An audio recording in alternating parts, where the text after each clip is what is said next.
There we go. We're live. All right. It is Wednesday, the 2nd of September, and I'm having some fun this week. Having fun this week. I'm learning. I'm learning some things. Okay, I'm working on a new project. I have a new book I'm working on, and that means I have to go back and review a bunch of stuff. And in the process of reviewing the old stuff, I ran into a problem with my own internal harmony. I've been a Christian forever, like 70 years. And all of a sudden, it occurred to me, I read in the scriptures where it is said that women wear a head covering, as a sign to the angels that they accept the authorities. And wow, because we're in a national crisis of authority. Our president is attacked from every quarter, right? And when you look at what the weaponized agencies of the federal bureaucracy are doing, okay, they are not accepting the authority of the conservative administration. They're stonewalling and foot dragging, and in 3.5 years, there has not yet been an indictment against the deep state's principles, because the Department of Justice and the FBI just can't get around to doing the paperwork. All right? This is a crisis of authority. And we're finding out how literal the organic constitution is, because the governors of the separate states are doing whatever they damn well please. All right? And the president is sitting there going, well, do what you want, do what you have authority to do. And the people are going crazy. And the mainstream media are sighing and heaving sighs and not wanting to touch it. And I mean, we're in a real crisis of authority. Our children protesting have no civil, lawful methods or means to fix what they are complaining about. Their only remedy for anything is just to burn things down and destroy what civil society we have, as if that's going to fix it. Oops, I don't think so. All right, and it's not funny. It's not funny. All right, because there is a leftist Marxist revolution that has been indulged and pandered to in academia since I went to Cal Berkeley in 1960.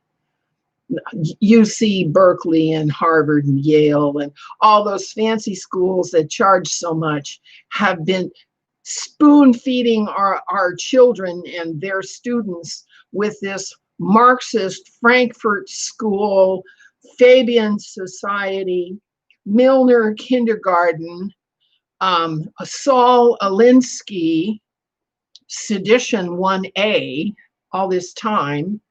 And now, after a couple generations of it, we're looking at kids who believe that all they have to do is destroy what we have and they'll be entitled to getting all kinds of free stuff. Yeah, that's what they think. That's what they think. I watched a video, a half-hour video by a woman of my generation, and she was a hippie. I'm going to put the link down below. She's so sweet. She's a hippie, and she's a holistic healer, and she does energy work. And she told her story, how she metamorphed from a liberal charity volunteer, working her heart out to make things better, into a conservative. How she was a hippie. She went through all of that. She was a liberal. She went through all of that. She went through all the healing. And then some things happened and she witnessed some things that just smacked her in the face. And she has to say at the end of her little soliloquy, and it's very sweet, that this election is going to tell whether we have a country or not. And that's really true. So in the crisis of who's on first and who's the authority, I went back to my roots and I found out that the Apostle Paul said in many places that the woman needs to have her head covered if she acknowledges the authority from above.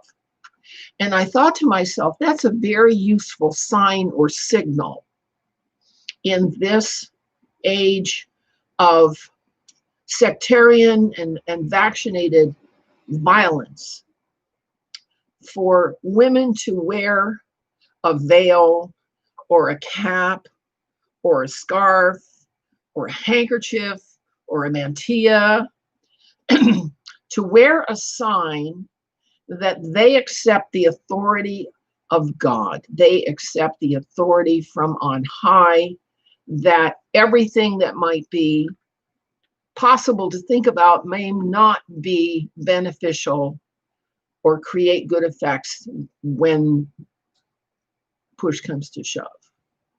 And so I'm going through my wardrobe of head things, and I have scarves and handkerchiefs and beanies and duck caps.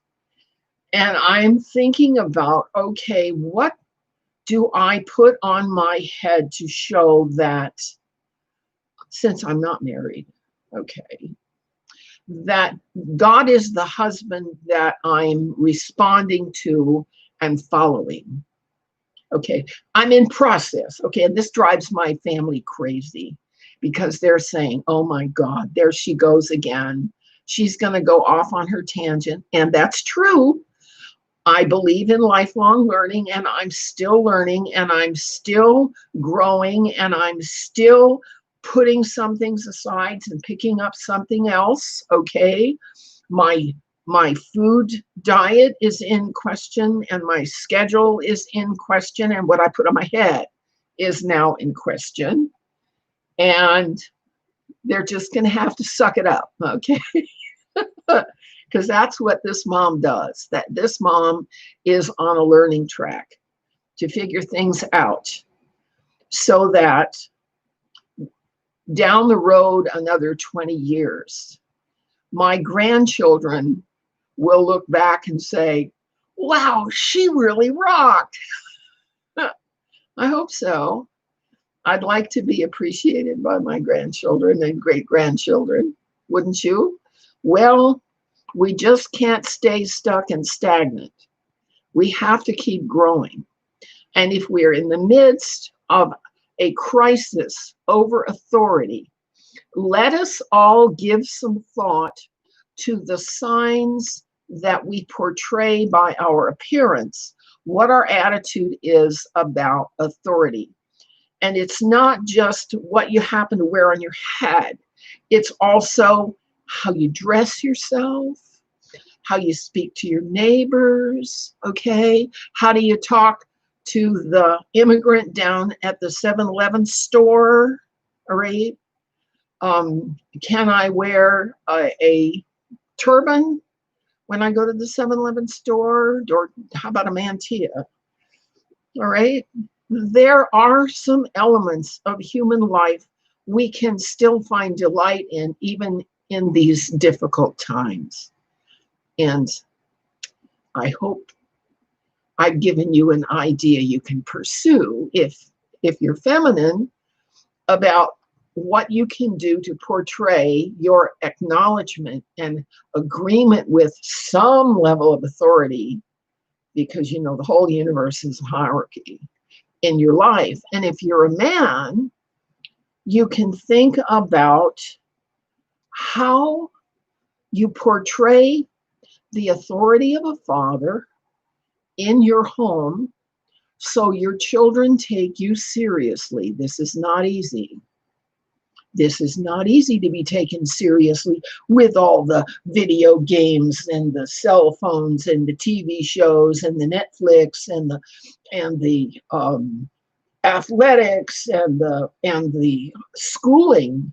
Speaking of authority, have you read the textbooks of the Common Core curriculum? Do you know that Bill Gates financed the Common Core curriculum because it's Marxist and it's teaching our children how to be good communists? You want that? I don't think so. We have to think about where we are and who we are and what we're doing.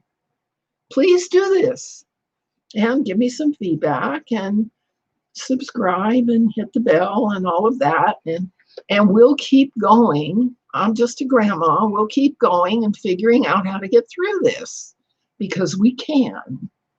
And that's my hope and prayer, that we can get through this. And this is Maureen Emily Windsor Craig. And oh yes, on Facebook, they allowed me some of my privileges back as if they were doing me a favor. I'll see if I want to take up on them. We'll see you guys later. All right.